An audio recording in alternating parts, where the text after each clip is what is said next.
Good afternoon, ladies and gentlemen. I will be the moderator for this session. I'm Ranajay Banerjee from the CNBC TV 18. And I think it's only fitting that the first formal seminar where we can hear what the industry captains have to say is on the auto industry because the auto cluster in Tamil Nadu, it's no secret, everybody knows, is one of the largest industrial clusters in the country today, and it has the presence of many global OEMs from around the world. But as the Chief Minister this morning mentioned that she does not rest on her laurels, so we would essentially be focusing a lot about what makes Tamil Nadu such a great investment destination, but moreover, we'll also focus on the road ahead. How does Tamil Nadu contribute more exports out of India? And how does it scale up to become one of the top 5 auto clusters in the world? So without further ado, ladies and gentlemen, I'd like to invite Mr. Rajiv Ranjan, the Principal Secretary in the Highways Minor Ports Department in the Government of Tamil Nadu, to give us a brief opening statement, and then we'll invite all the panelists. Thank you so much.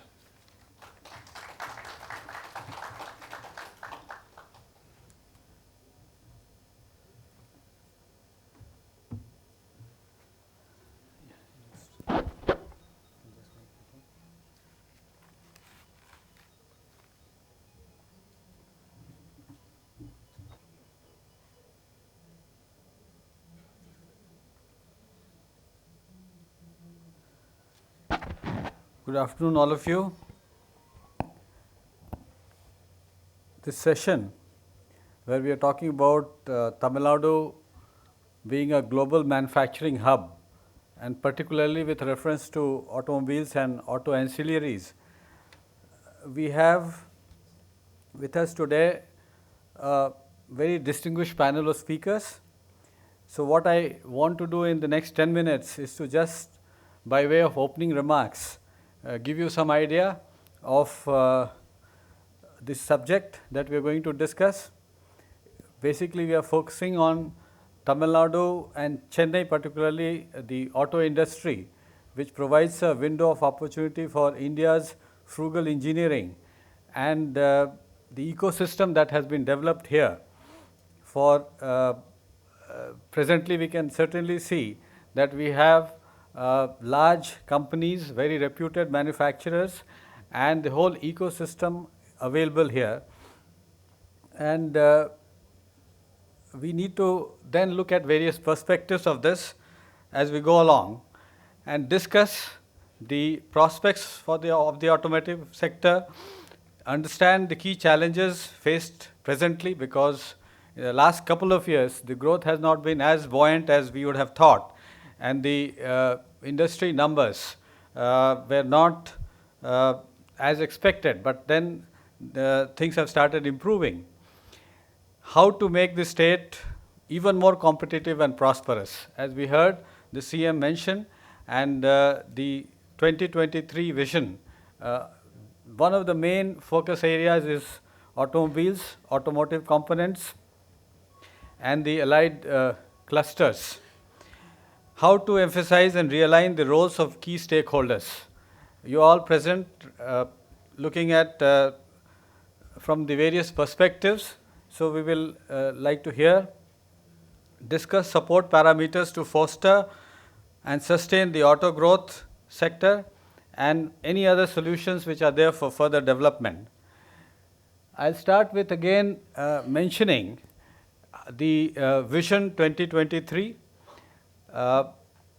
The basic idea is to make Tamil Nadu India's most prosperous and progressive state by 2023. With that very grand vision, we need to understand what is the role of the industry and particularly the sector. The Vision 2023 document says that to attain a high standard of social development with the state human development indicators matching the developed countries. Now, this is what you recall Honorable Chief Minister mentioned, that this is just not a dream. We need to work to make it in a reality.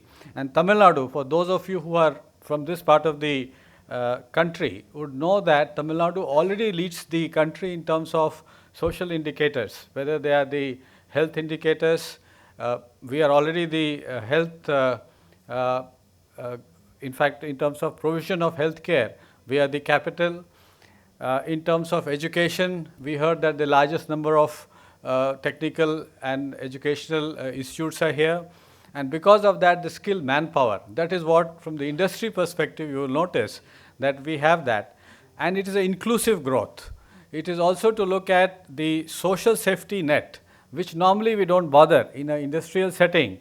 But unless there is a social safety net, the underprivileged also are taken care of. So Tamil Nadu will largely be a poverty-free state, which will provide care for the disadvantaged, vulnerable, and destitute, which is what the state's aim is for. The state is the ultimate provider for the most vulnerable who have no other safety or security net, and that is what Tamil Nadu is about. And if you see it is ranked number 1 in terms of other development parameters, number 2 in terms of states in the contribution to India's GDP, in terms of cumulative FDI, as CM had mentioned, that though the rank is third, but if you really analyze the details, and this is something which I had earlier dealt with when I was in Government of India. I was in the Ministry of Industrial Policy and Promotion, and at that we looked at all the FDI figures. So if you disaggregate those figures, you will notice that the number 2, the number 1 position, which is Maharashtra, is possibly because many of the banks, many of the corporate headquarters are there. Same is true for Delhi also. So real ranking, actually what you see is number 3 is not really number 3, but that's not the point. The statistics is not the issue here. The point is that Tamil Nadu has done very well in terms of in providing in being a manufacturing power hub, power source, and how to see that it does even better. It is already the second largest contributor to India's GDP. 11% of India's industrial output comes from Tamil Nadu. It has 17% share in the number of factories, highest than any other state. 16% state share in India's industrial workforce, which is very skilled, and that is one advantage you'll find here. It is GDP growth is propelled by industries and services sector, and on PPP basis, Tamil Nadu is already higher than many countries, Norway, Finland, Denmark, on the PPP basis. So it is quite developed already, and the framework which is there existing in terms of the automobile sector, it has a very proactive policy framework. The Tamil Nadu Industrial Policy 2014 is this is the last version of the industrial policy. We have been revising the industrial policy to keep it in tune with what is required, with what the competitors are offering, so that we provide the best-in-class policy framework.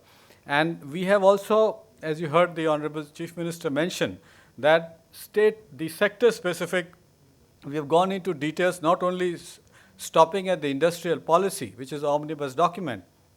We have looked at specific focus sectors, and automobile and auto components deserve the pride of place there. And 2014 was what came out.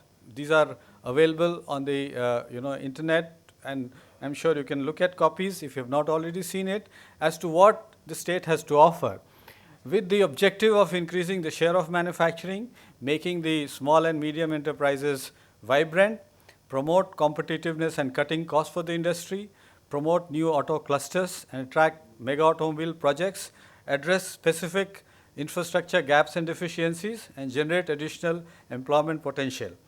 With these framework, why manufacture in Tamil Nadu? Manufacture in India, make in India is the slogan that we heard at the national level, and Tamil Nadu is very well focused in trying to give you the best alternative for any investments in manufacturing, because already has a very good base. The earlier problem which were there on the power front are no longer there. We are looking at a power surplus situation, and the per capita energy consumption in Tamil Nadu is the highest in the big states. So if you see, it's already developed from that angle. Presence of large-scale manpower. It's the only state with 4 large ports and 23 minor ports. This is one portfolio I am now looking at, and it has 4 international airports. The road network here is is one of the best in the country. We have 2 lakh kilometer of road network in the state. And this is my particular responsibility at this point of time. But earlier I was handling the industry portfolio, and I have been looking at the growth of industries in Tamil Nadu over years, especially the auto industry. It is today, we can say that Tamil Nadu is the automobile capital of India. It produces 3 cars every minute and 1 commercial vehicle every 75 seconds. So when I say that it's a robust industry ecosystem with world-class manufacturing units, there's no exaggeration. You can see I've just mentioned some of the logos of the major auto manufacturers: Hyundai, Ford, Nissan, Renault, BMW, TVS, Royal Enfield, Ashok Leyland, all of them are there. And we are fortunate to have today some of the representatives from these companies to speak to us. We also have some major auto component manufacturers. I have listed only few, as you know. I have few slides only, and I can't list all of them. So there are only few, but as I say, we have Bosch, we have today the representation from many companies here. And when you look at it, we would like to see that this already if you see the percentage, we are saying 25% of auto and auto components, Tamil Nadu is contributing to the national share. Among the other industries, if you look at it, leather and leather products, we are doing 30, but that was one traditional industry in Tamil Nadu. After that's auto, where we contribute to 25% of national output, followed by textiles, electronics, machinery. So of the focus areas, it is automobile, which is very important, and the trends or the industry views is what we are going to look forward to in this session. We are already aware that Tamil Nadu is the most urbanized major state in the country with more than 50% urbanization rate. So with increasing mobility needs, with more and more vehicles getting purchased, but still we have to look at the emphasis on cleaner transportation with increasing ICT and electronic in vehicles, Internet of Things, enhanced safety features, advanced material, design, innovation. These are the issues which technically will engage your attention. So the key focus area is the successful global industrial models and practices to be adopted. I've just mentioned a few as some thoughts.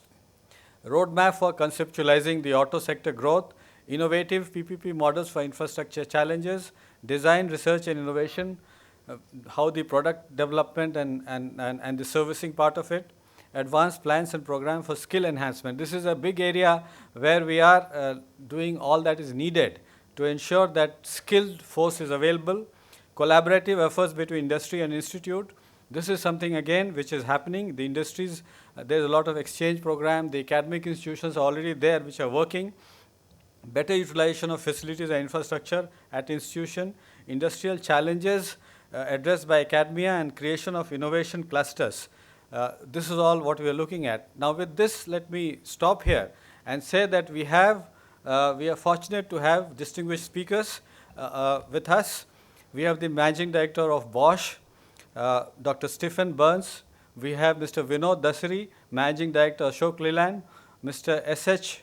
O, Senior Director and CEO of the Hyundai Motor, Mr. V. Vivekanand, Director, Caterpillar India, Mr. Wang Wu Nam, Managing Director, Visteon Automobiles, Mr. Michael Bonham, who's been earlier heading Ford, and now he's back with us today as Group Executive Chairman of Sievers Group, and Mr. Pradeep Agrawal, who's Director, IDSC, and representing NATRIP, which is a national level institute, and he will be discussing about the initiative of Government of India to further strengthen the leadership that we have in this sector. With these words, let me welcome all of you for this session.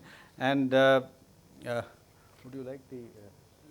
We would like, I like all the session panelists to please come over to the stage, and I'll hand over to the moderator to take it further. Thank you.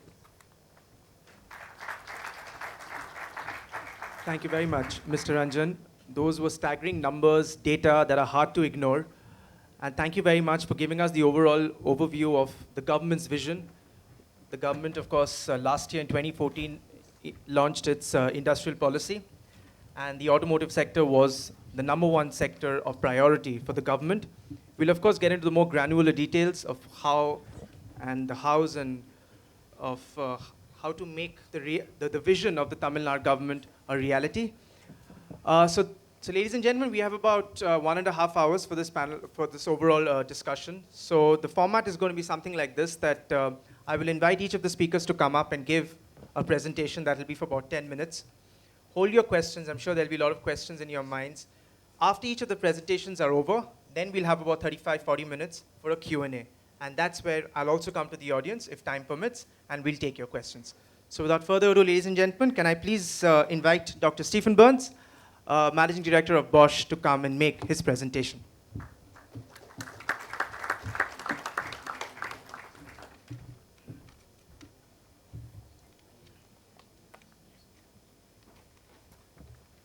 Yeah, good afternoon, ladies and gentlemen.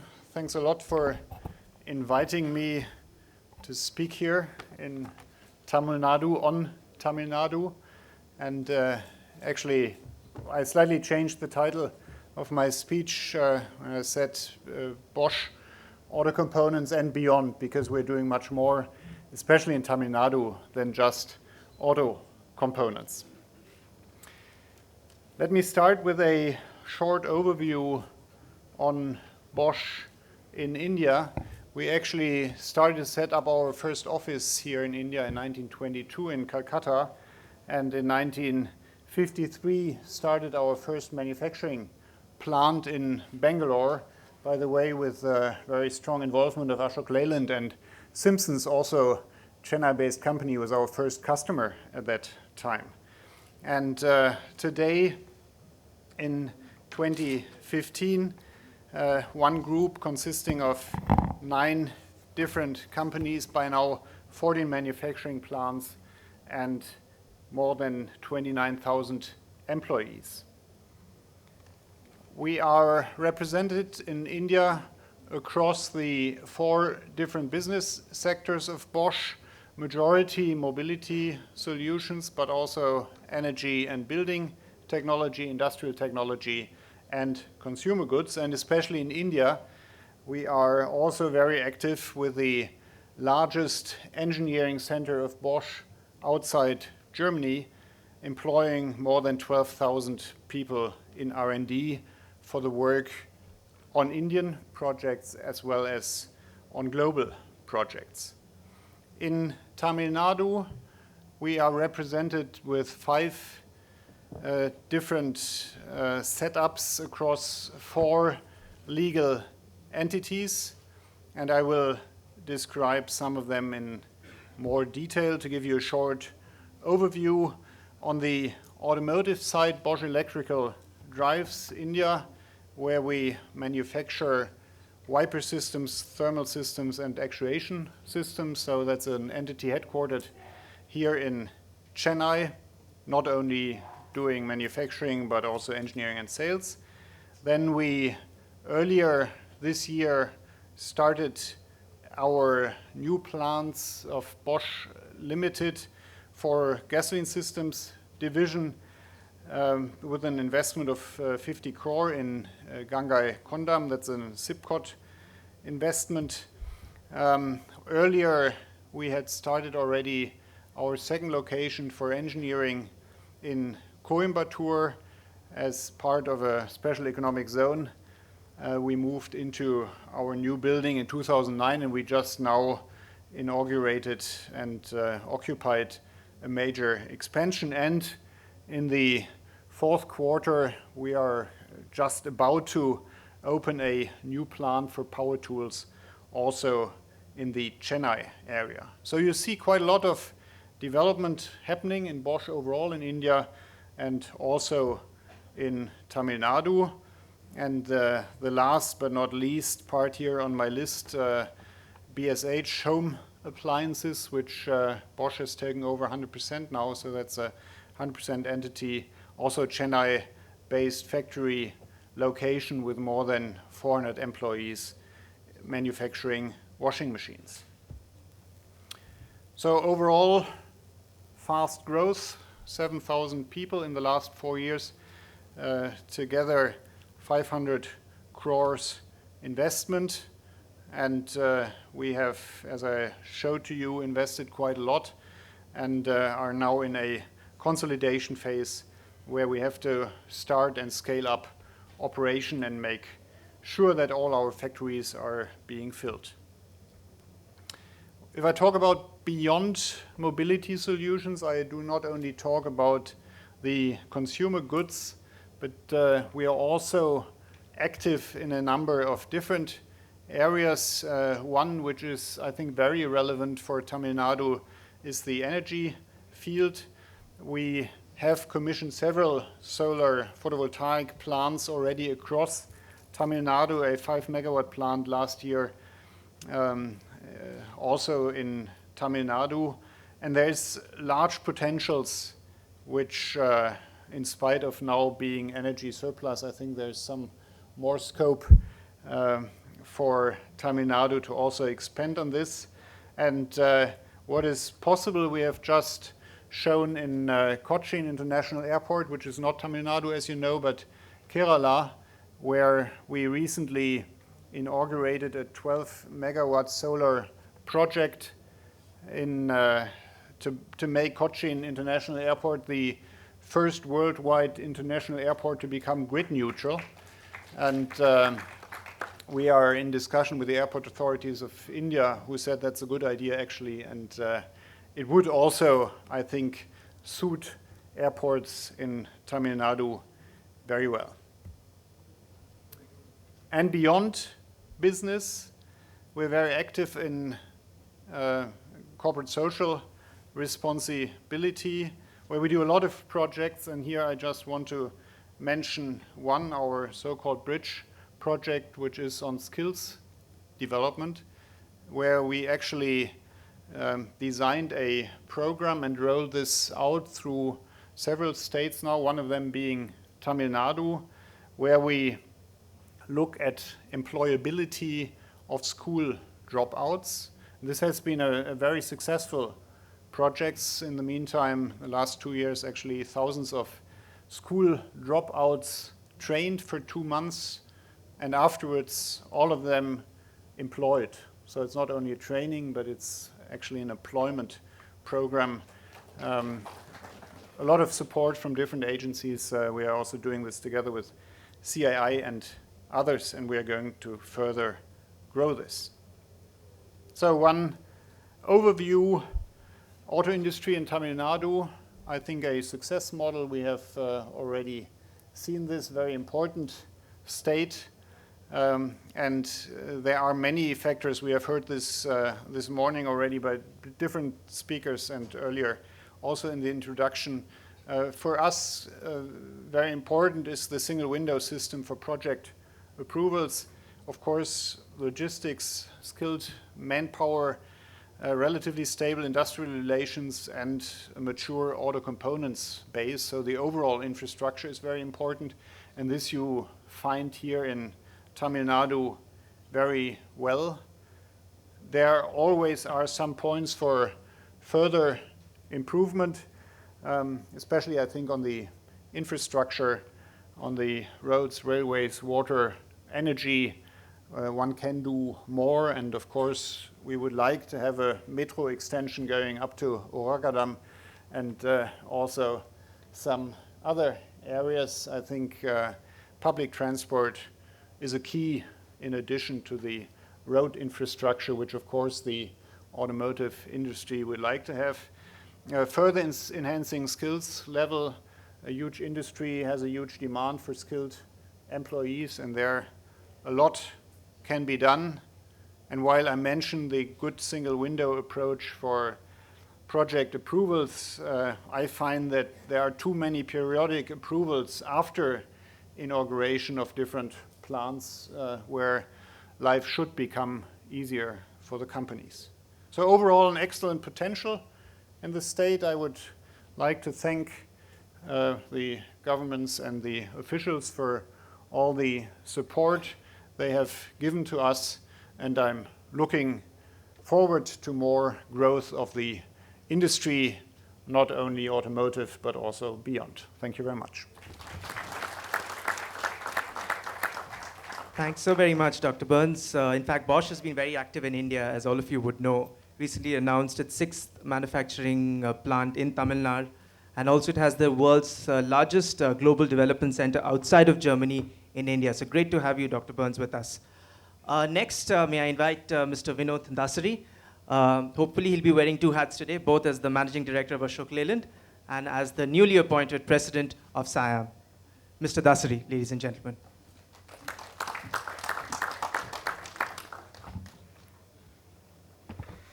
Mr. Rajiv Ranjan, dignitaries on the dais, Mr. Ambul Sharma, Additional Secretary, Ministry of Heavy Industries, ladies and gentlemen, vanakkam.